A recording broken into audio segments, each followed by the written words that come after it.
Okay, Jason, this is the SVL95-2S. How many hours? 1,049. 1,049 hours. It is a high flow machine. It's got a radio in the cab. Hydraulic Air disconnect. conditioning. Do what? Hydraulic disconnect. Hydraulic disconnect. We put brand new tracks on it. Original paint. Look how nice that thing is. It's got a Kubota bucket with side cutters and bolt-on cutting edge. Or a land pride bucket, same thing. Look how nice that thing is. We cleaned it and polished it, but paint-wise and all, see how straight that thing is.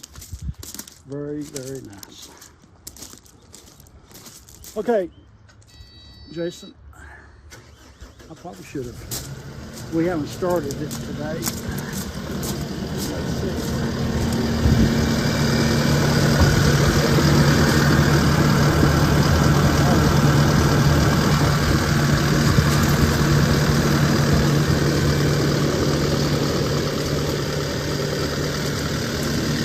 I'll say brand new tracks on it.